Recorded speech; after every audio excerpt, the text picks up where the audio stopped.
everybody. Thank you so much for joining us today on the entrepreneurial journey and owning it. Today, we've got an amazing panel with us, but before we get started, I want to start by really thanking the Well Institute. We're so excited to be part of this Women's Summit, and in particular with this panel that's hosted by Women at Austin and Div Inc. And major shout out to the big sponsors, Bumble, where you can date, meet, and network better. And Kendra Scott, of course, who's a real leader here in the Austin community, who continues to support women's entrepreneurship. So thank you to our sponsors. And with that, I'm going to go ahead and introduce our panelists. We're super fortunate today to be joined by some real amazing women. I want to start with Nguyen. She's the co-founder of Homads, a technology platform that helps people relocating using data-driven technology. She got a full ride to UT, so some of you can relate to that, and went on to spend most of her 20s living a 4-hour work week. V is known for her resourcefulness and being an inspiring leader in the Austin ecosystem. So welcome, V, to the panel. We also have with us Jess Gaffney. She's the CEO and Executive Director of Women at Austin, where she steers the organization's mission to advance and empower women entrepreneurs. She's an entrepreneur herself, having co-founded Pro Mama, a community and resource for moms to help them find flexible work. She has over 15 years experience in development and marketing in both the nonprofit and for-profit sectors. She received her BA in marketing and small business management from Georgetown University. Welcome, Jess. Next, we have Michelle Breyer. She's the COO at SKU, the nation's first consumer product accelerator. She joined SKU as a mentor in 2019 as an expert in the beauty category, coming on full-time in the fall. She's been a part of the accelerator's expansion into the Twin Cities and the DFW market. Yikes!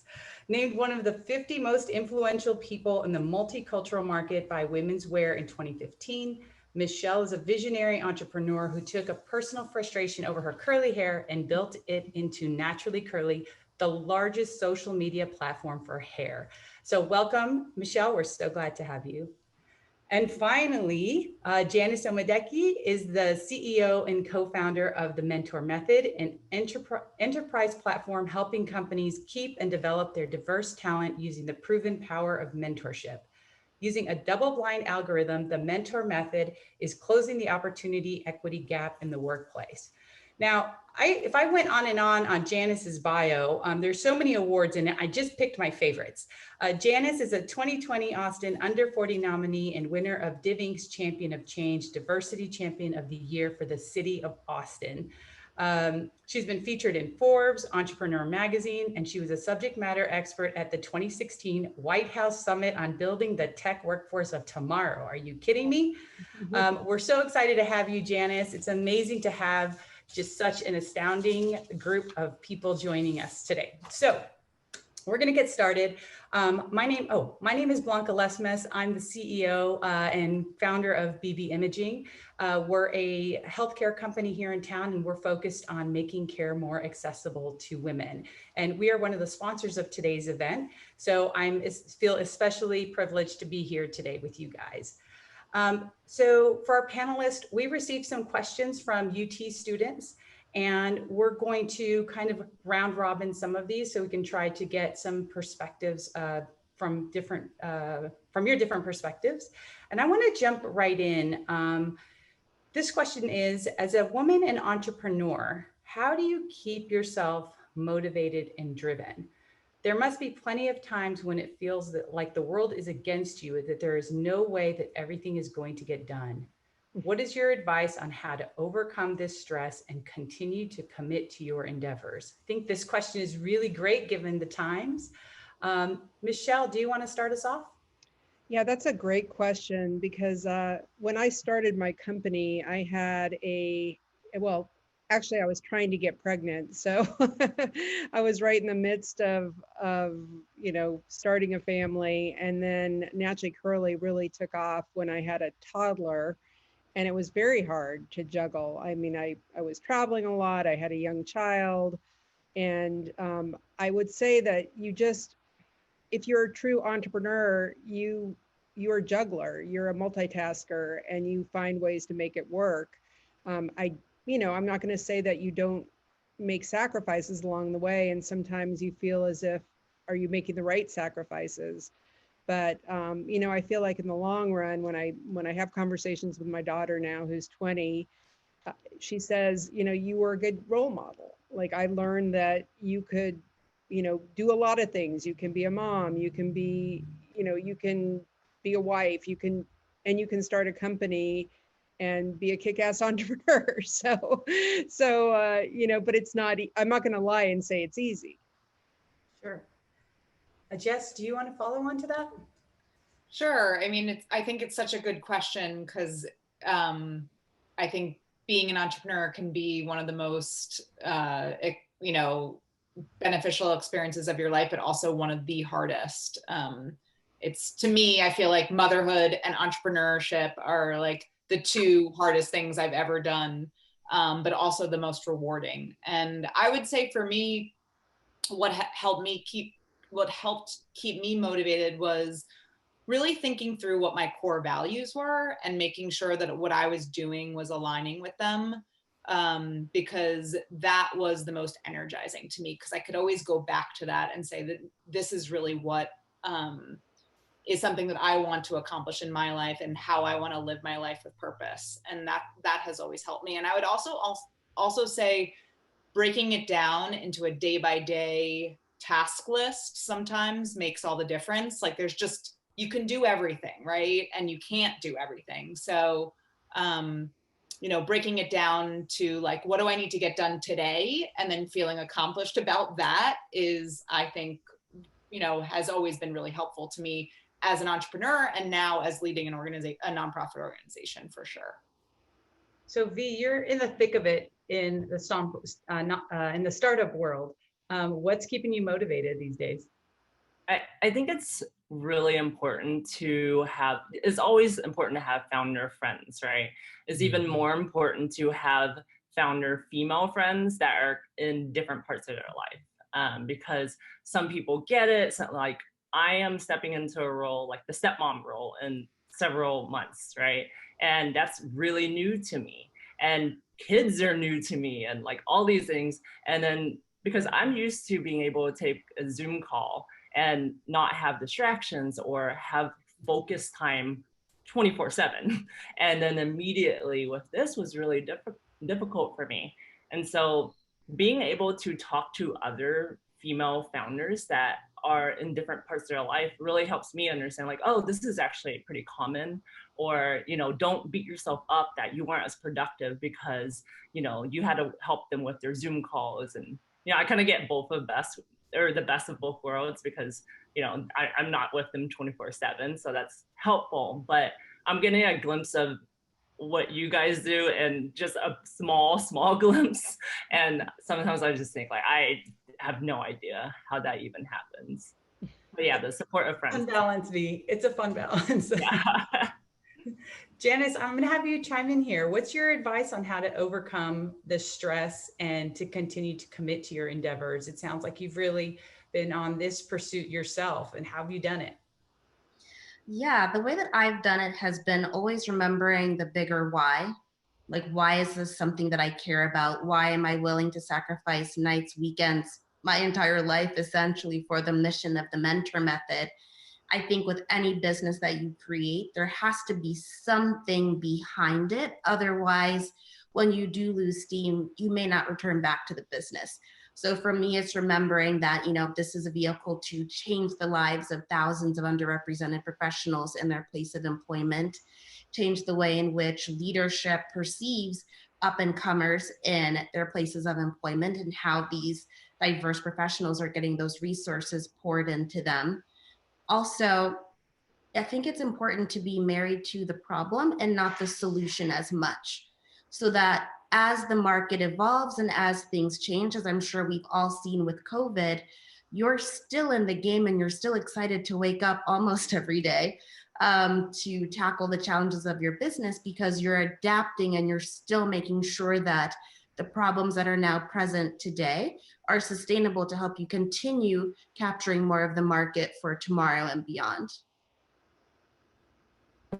Yeah, I think that's great. And I think it is interesting that you talk about the changing market and the challenges that you have to learn from failures and having to evolve, and COVID is presenting a lot of that. And, I'd like for you all to share, there's a question that came in that said, what do you recommend women entrepreneurs do to become more tolerant of failure and of making mistakes? And maybe we also address, evolving, when we have to. How would you all answer that? Jess, do you want to start this one?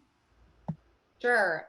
So when I was working on Pro Mama, I actually participated in Div Inc's 4th cohort. And I would say one of the biggest gifts and learning I got from it was to look at your entrepreneurship efforts as more objective, and to Janice's point, like loving the problem, but not married to the solution, so that you can really take a step back and look at it as, is this the right fit to solve this problem? Is this a product market fit, as opposed to a personal failure?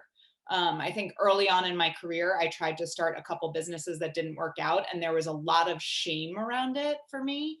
And I didn't want to talk about it, and all this kind of stuff. And then there was such a mind shift for me with Pro Mama, with Div Inc, because I was able to actually say, you know what, this is something I'm exploring, I'm trying to solve for. And if the solution that I came up with isn't the right fit for it, then I need to either pivot or move on to something else.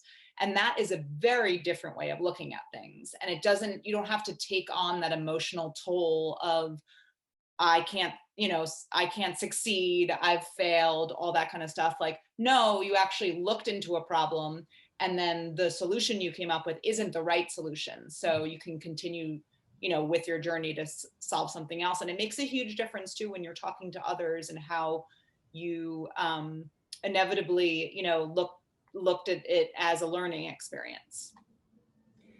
So Michelle, you had incredible success in your startup. And how do you recommend women entrepreneurs become more tolerant of failure? Well, I think women as a whole tend to take things more personally, which I've seen having been around a lot of different entrepreneurs, both as a mentor and as an entrepreneur myself. And I think you just have to view the whole thing as a process, that no matter, because even at Naturally Curly, even though the business was successful, there were failures along the way. There were things we tried that didn't work, things we did that lost money. And you had to kind of think about it as, well, that may get me to the next step. And, in some cases I've had friends who are entrepreneurs and their businesses haven't succeeded, but that may have introduced them to somebody who then becomes, somebody that brings them onto a company. So everything you do, you need to have faith that it's getting you towards something else, even if it's not what you think it's going to be. And a lot of times that's kind of the beauty of it. It may be something you hadn't even, explored. Janice, do you want to take a stab at that question? Happy to. This is something I'm actually actively working on now with my executive coach. So I am excited to cover this briefly.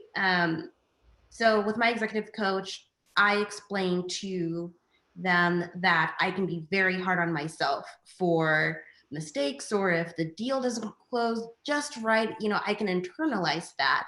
And so we did an assessment of my inner saboteurs. It's like those inner voices that will come up and, tell you, well, you could have done 3 more things today instead of just 25, and things like that. And so they called the inner saboteur the high achiever that sets goals and is a bit of a perfectionist.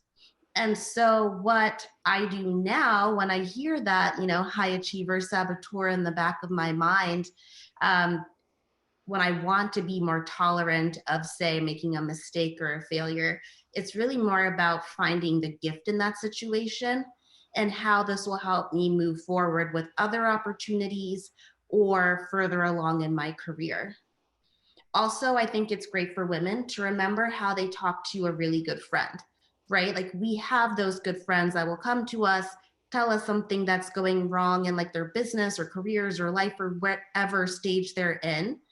And if you wouldn't talk to a good friend the way you're talking to yourself internally, then it's best to start changing the way in which you're speaking to yourself, because that mindset can then become very insidious, and it can translate into the way that you're engaging with customers, your team, etc. So for me, it's more about not being tolerant, but being mindful of how you're reacting in the face of barriers such as failure and making mistakes.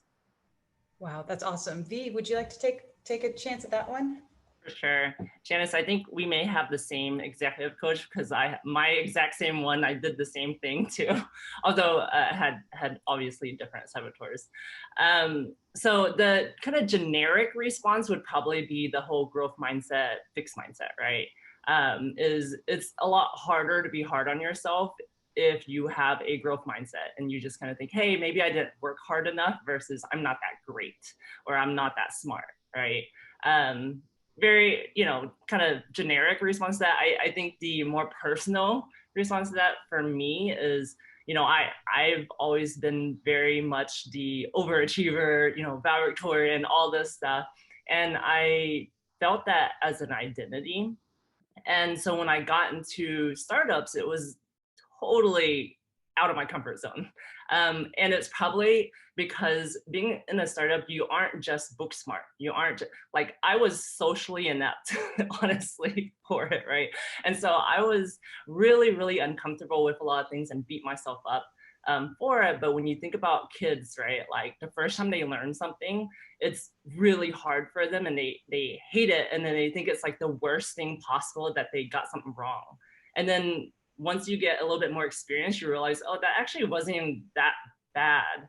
And I think that mindset really made me realize, like, oh, these things are, they seem like mistakes to me, but they're actually not that bad. And I'll just get better at, making these mistakes often, and then learning that they're not even mistakes. I just learn from it and continue. So before we get off that, I think it's really interesting that both of you had a similar resource to try to identify some of those. Do you guys know what that test or survey that you all took was? Do you know what the name of it is? I don't remember, but anybody that's interested, feel free to reach out to me and I can connect you to my executive coach for more information. Cool.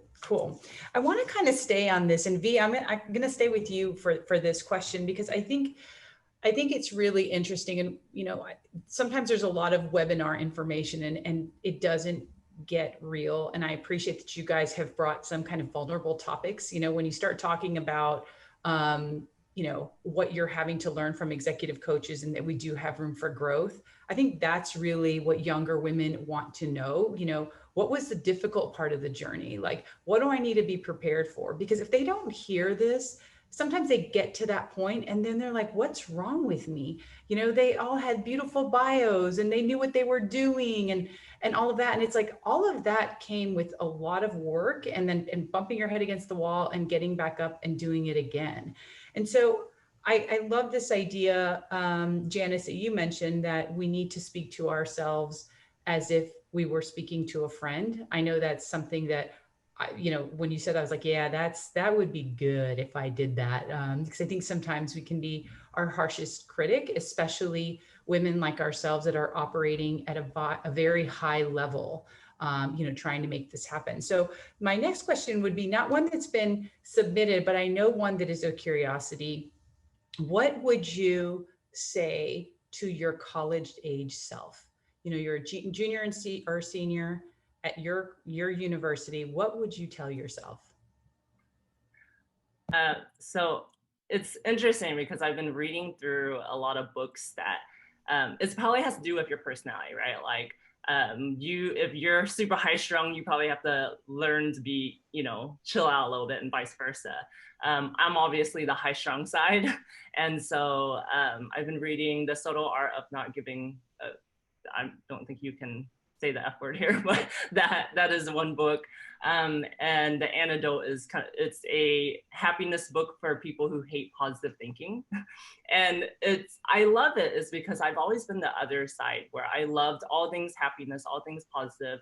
And it really has helped me realize, like, why do I care so much?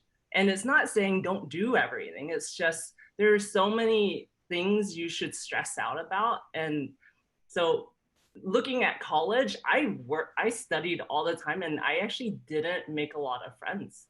And when I am now older, I wish I knew most of the relationships and business opportunities you get are from those friendships. And no one taught me that, because I have immigrant parents, they're refugees. They're just like, go be a doctor, or which no, they're probably upset I'm not a doctor or engineer, but you know, having those relationships really help, and socializing is something that, you know, you could really benefit from. And so it really is a balance of, you know, don't do too much and care too much on some things, enjoy your life a little bit. Michelle, what would you say to your younger self? That you don't have to have it all figured out. I felt like I had to have, you know, my major, and I had to, like, right after college, I had to jump in and find a job right away. And I had a lot of friends who were really doing fun things like going to Europe, or, you know, really spending the time to kind of figure out what they wanted to do. And I just didn't give myself that time. And you can't really make that happen at other points in your life necessarily. And you have to be kind of open to change, or that things are going to be not exactly how you plan them.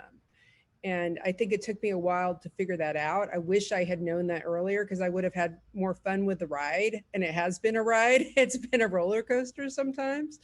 But, you know, I think we take ourselves too seriously sometimes. And I wish I had not done that. I mean, I have a daughter who is very type A, and I keep on telling her, you know, it's okay to get a B. It's okay. Like, go out, have fun, do fun things, you know, you like, that's going to make you a happier person. And so, yeah, I'm hoping she learns before I did.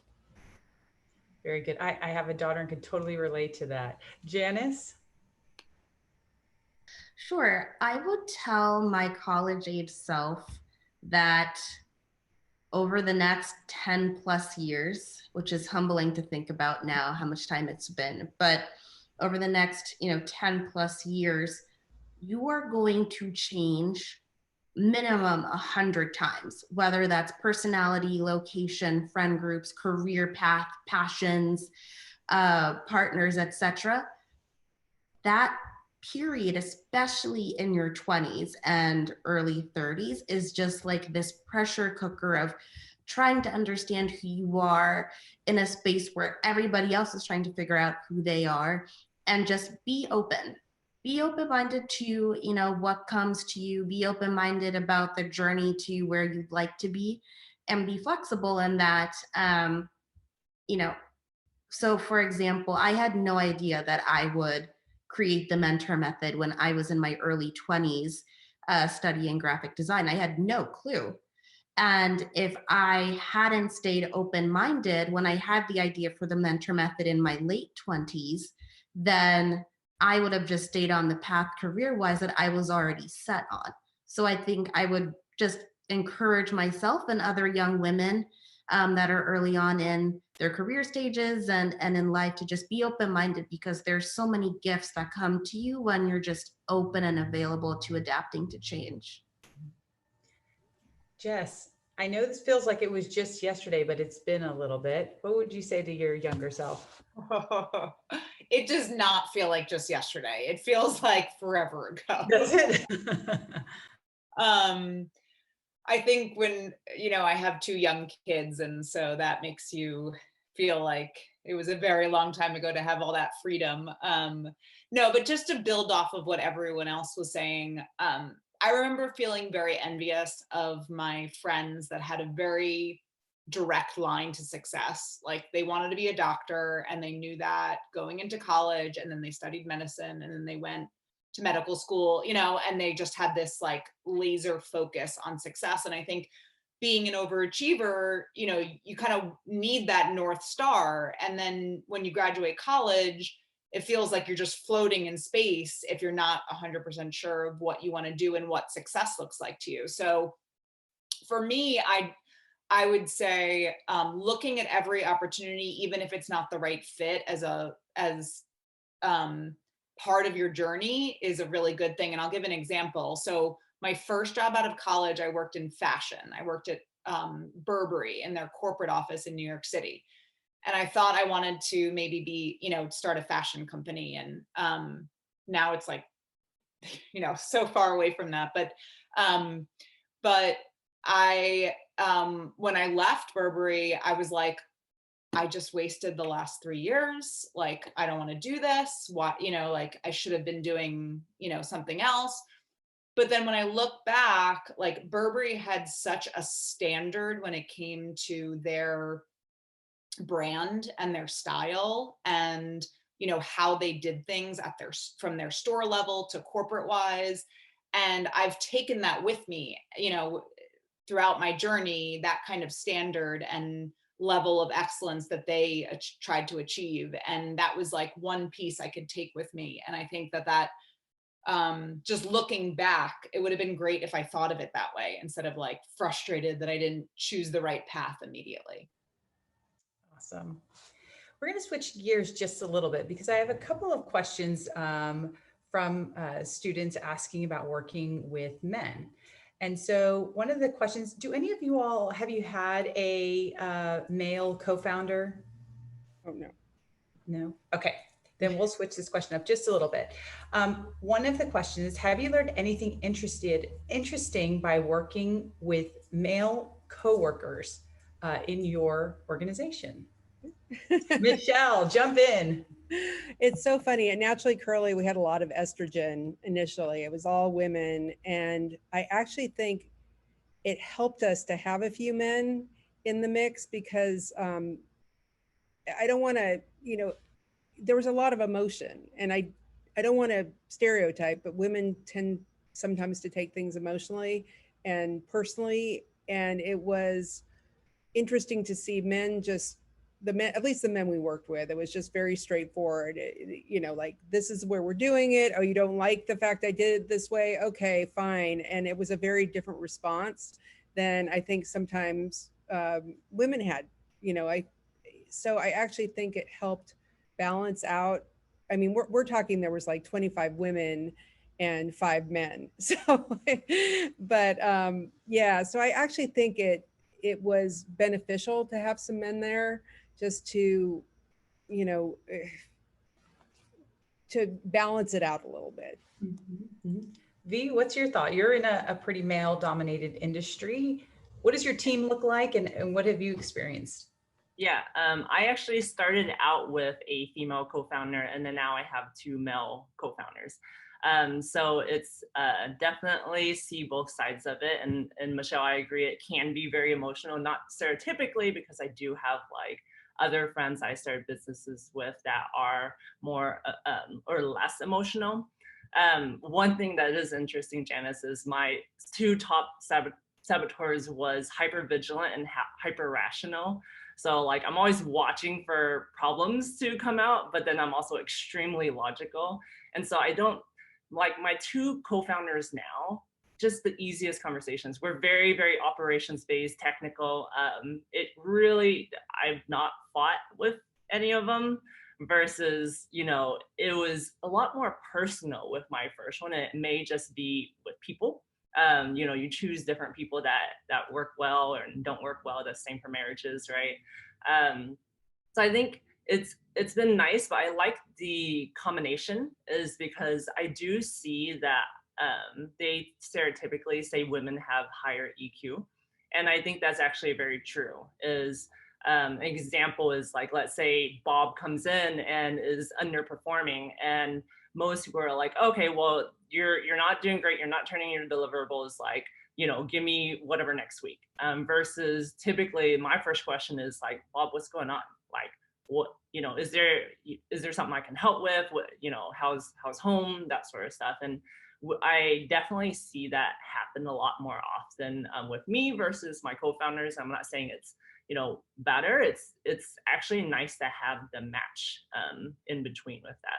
So, it's less on gender, honestly, and it's just more on personalities that work well. Okay, so let me switch gears to a different question. Maybe not switch gears, but have a slightly different focus. Janice, I'm going to throw this one over to you. What perhaps it wasn't necessarily in the gender related area, but what barriers should women entrepreneurs foresee? That's an interesting question. It'd be great if we could tell the future on most things, but are there any that you think we could actually somehow predict? And how should they approach these barriers? So what barriers should women entrepreneurs foresee, and how should they approach these barriers? Well, hopefully things change so that the barriers that, the women on this panel have experienced aren't still prevalent in the next 5 to 10 years. So I hope that it's difficult to foresee what the next generation leaders will be facing, but I can speak to the barriers that I've experienced, and then hopefully that's beneficial. Mm-hmm. So I think some of the barriers to anticipate bias, everyone has it.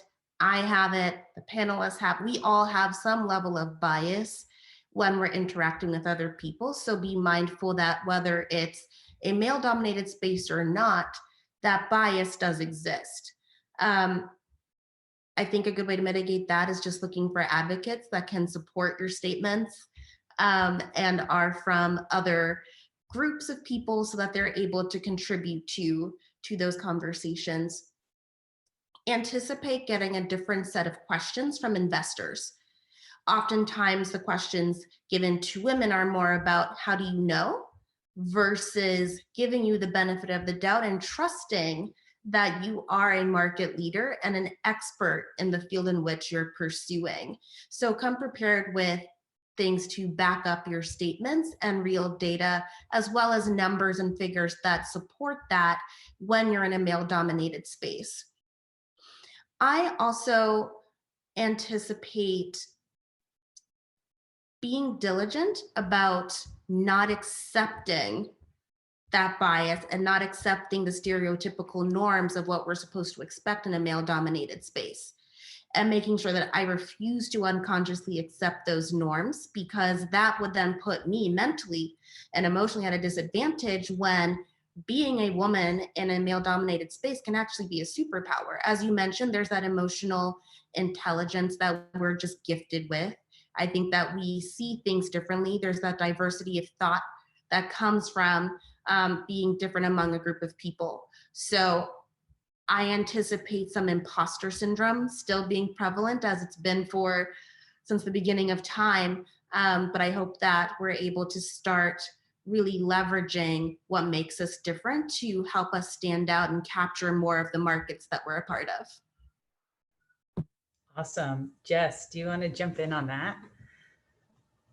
Yeah, I mean, I think that for me, I'm very much in it when it comes to the fundraising barriers that Janice mentioned. The stats are real when it comes to women founders that are looking to raise capital. I mean, you're talking 2 to 4% for women founders. If you're a Black or a brown woman, it's more like 0.00006%, like almost statistically impossible to fundraise. And it's pretty daunting in that way. And unfortunately, a lot of our companies need capital in order to achieve the growth they want. And so I think what, needs to, that's kind of like on a macro level. And then on a micro level, I think it's super important that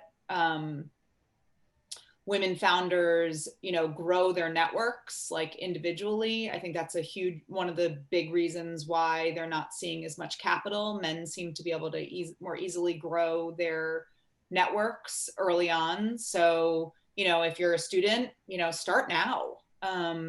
Think about people that, would be good for you to know and get to know, even if there's not a specific reason right now that you have in mind, but just you admire or want to get advice from in the future.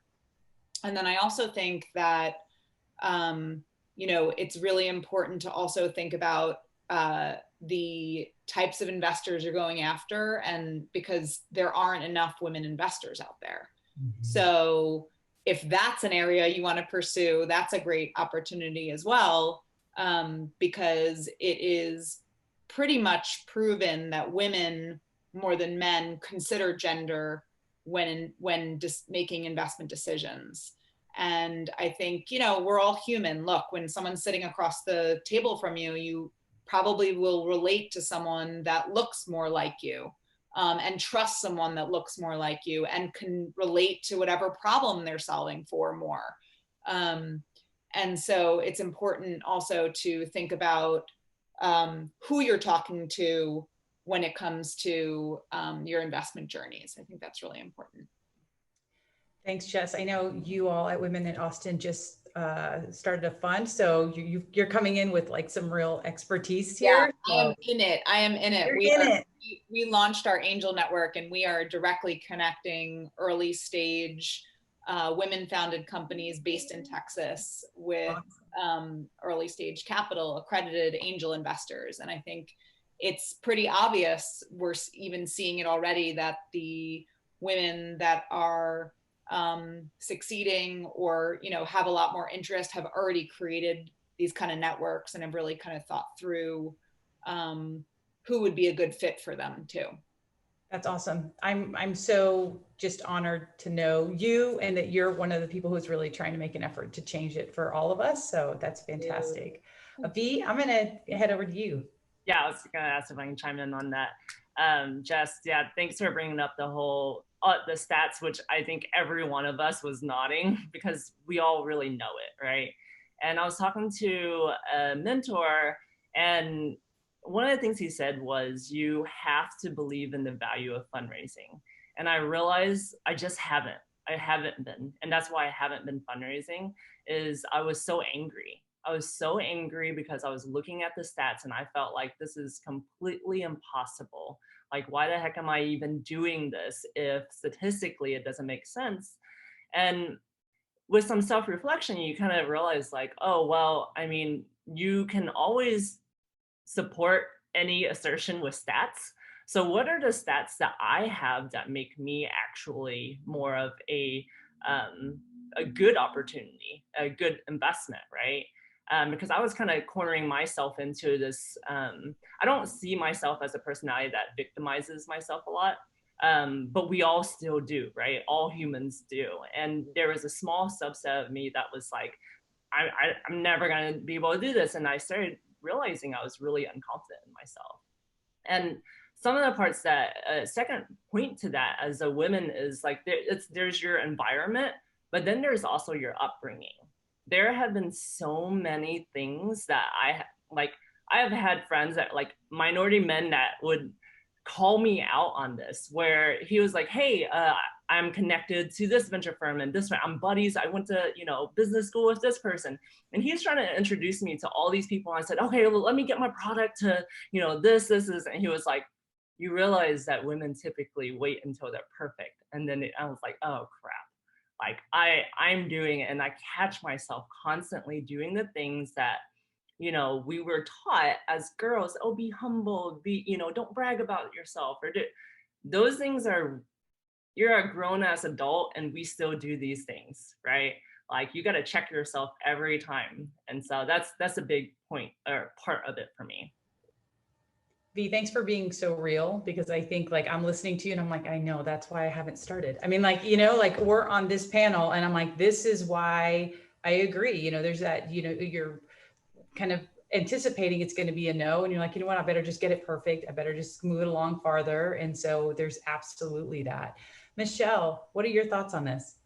Well, I agree with what everybody else has said. It's funny because when we tried to raise money the first time, we had a very well-known kind of investor in town who was kind of our advisor, and he had, worked with a number of men, and he said they can walk in with vaporware, and that's what he like. They don't even have something to show, and they can get funded. And here we were, we had revenue, we had something to show for it, and we were having trouble getting funded. But I think I would urge everybody, if you feel you have a good idea, keep plugging ahead, and surround yourself with really good advisors, and people want mentors and advisors. I mean, I think you can't have too many good mentors and advisors.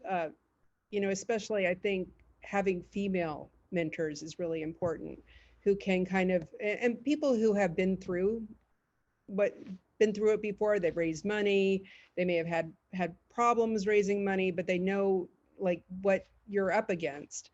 And ultimately, to the point that Jess made, we ended up raising a good part of our money from Golden Seeds, which you're probably familiar with, and they only invest in women-owned businesses, and they were much more able to see us as a business rather than, oh, it's a woman who runs a business. And they also were able to look beyond the industries that they typically would invest in. And I think that's a hard thing when you're raising money. It's like, beauty. I was in the beauty industry. Women with curly hair spend a lot of money on product, but a lot of the male investors were like, I don't get it. I don't know. I don't get beauty. It's like, walk into a store and look how much money people are spending, but like there was not this ability to kind of see beyond what they knew. So yeah, if you can find female investors, if you can find, surround yourself with women mentors and advisors, that would be my advice, because they can help be your champions, but they can also help you like figure out how to, stay motivated. That's great. On this, we're going to go one last question and then we'll wrap up. But on that same kind of idea of our identity as women, how has your identity as a woman founder been an advantage for you? Who wants to start? Janice, you want to start on this? Sure. And excuse the halo behind me. I just moved and I have not put curtains up. Not striving for perfection there, but your question is, how has being a woman been beneficial to growing the mentor method, correct? So that's interesting. I think my intuition has played a big part in it. We were ahead of the market. So the mentor method, virtual mentorship and connection, focused on underrepresented professionals, putting us in the diversity, equity, and inclusion market. That market was not as robust as it is today.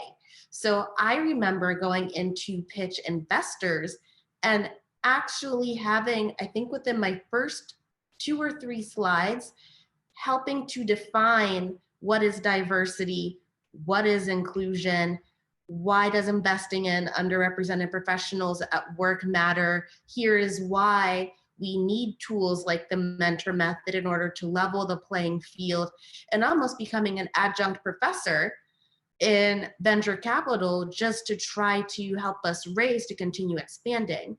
That took a lot of patience. That took a heavy set of emotional intelligence and emotional labor. It took a lot of mental and emotional gymnastics to navigate the all boys club in spaces where they just weren't aware of the challenges of a professional who is dynamic and driven, such as myself, that I was experiencing on a regular basis when I was working for Fortune 5,000 companies. So I think as a woman, being able to educate, be patient, and be persistent, being able to juggle multiple things at once. I was working as a manager at PwC when I started the mentor method, and I stayed with PwC up until 2018 when I moved to Austin. So juggling being a high performer for a high performing company, building my first business completely bootstrapped, being a daughter, being a sister, being a friend, all of these other things, building my network to Jess's expert advice in terms of helping to grow my business. Women are amazing at multitasking. So being able to actually use that as a superpower to get us to where we are today, I think that's probably the most impactful thing. Also, I would say women are great at community building.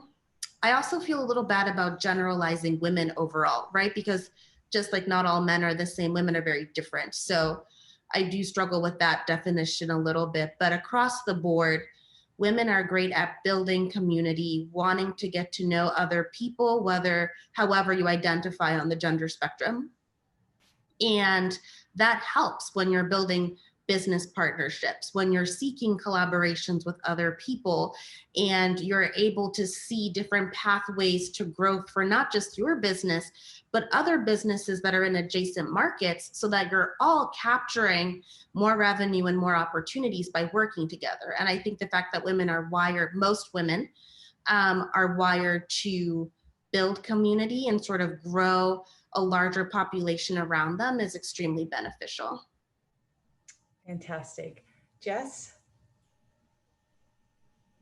I mean, all the things that Janice just said, for sure. I think maybe just to add one thing, you know, and I agree with Janice, it's really hard to talk about it from like a all women kind of perspective.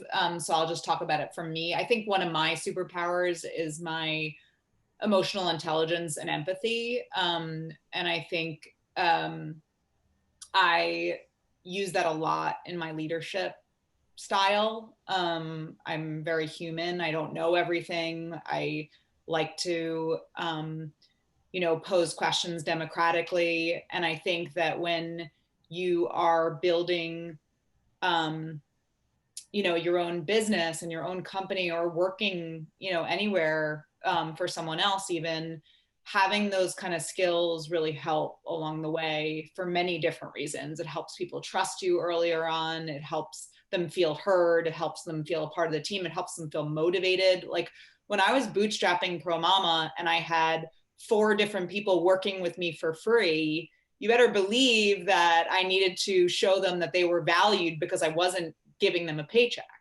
right? So I think that you know, really helped in those kind of situations. And, you know, for me, you know, has helped along the way in every professional situation. Awesome. Michelle, how has your identity as a woman founder been an advantage for you?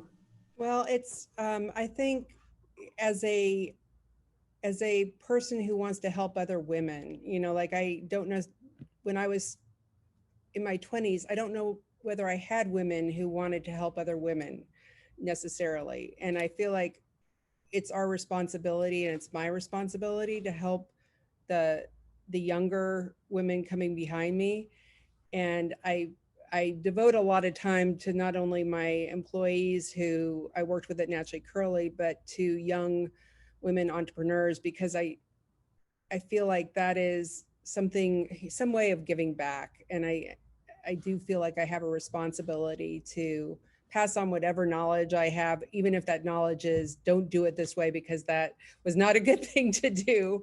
But, you know, I'd say that's one thing I've learned. You have a responsibility to help other women, and that you should be helping other women, and that you have some wisdom to provide that hopefully will help them along in their journey. I mean, I was on the phone yesterday with a young woman who worked for me at Naturally Curly, and she started crying because she said, you gave me this chance. And I feel like this has really taken me to another, you know, my career path. And I was crying because it's like that is a, you know, like that's an amazing thing that you can do, is serve as that kind of role model and champion for younger women. That's awesome. V, you're going to have the last word here. Thanks. I think this is probably the best question to end off on. It's a really good question, because it's really important in the sense that I remember my soon-to-be oldest stepdaughter. So she was like 6 years old at the time, and she asked me during dinner, V, you know, what's so good about being a girl? And I couldn't answer her. Like, isn't that terrible? I actually couldn't answer her. And I was just thinking in my head, like, what's an appropriate answer to this? And, you know, I had a lot to really think about it. And I think you can easily get, especially with the Me Too movement, like we see all the bad of being a woman, and we see it every day of our lives, right? But it's definitely much more concentrated, and it's easy to see it as a very, very negative trait. And when I look back on it, there are definitely a lot of things that you can utilize instance of I've walked into, they have angel groups where it was like a prep right before you go into all your meetings. I think it was like office hours, and it was probably about 40 something men. And the only other women was like someone helping with the actual event, right? It wasn't even another founder. And I was like, oh gosh. But then when you think about it, it's like, everyone's gonna remember you, right? And so if you can come into a meeting or, and negotiate and command a room, it's striking, right? Like it is, people will definitely remember you because it's that balance of having the ability to have authority while at the same time having the grace of being a woman that I think I've found to work really well. On a more funny note, like there's always a personal brand that you create. And I was talking with another founder friend, and we had the same mentor, and he was like, oh, he didn't tell me this, but he was like, I find her attractive. I feel like she would punch me in the face if I ever did anything. And so it's like this like very intimidating, but also, you can have the balance because this is the world we live in, right? Men are going to find you attractive, they're going to remember you, or they're going to, some of them are assholes, or sorry, I don't know if you can cuss, but so, it's like, this is the world we live in. But if you can find that balance and create that brand and walk in, they're going to remember you. And I think that's really, really strong. That's awesome.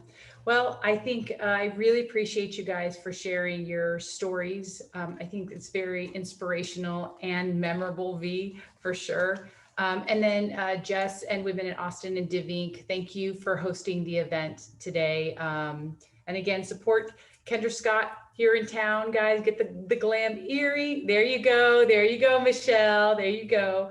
And Bumble, the two main sponsors for this event here today. So thank you all for joining us. We appreciate your time. Take care. Thank you. Thank you.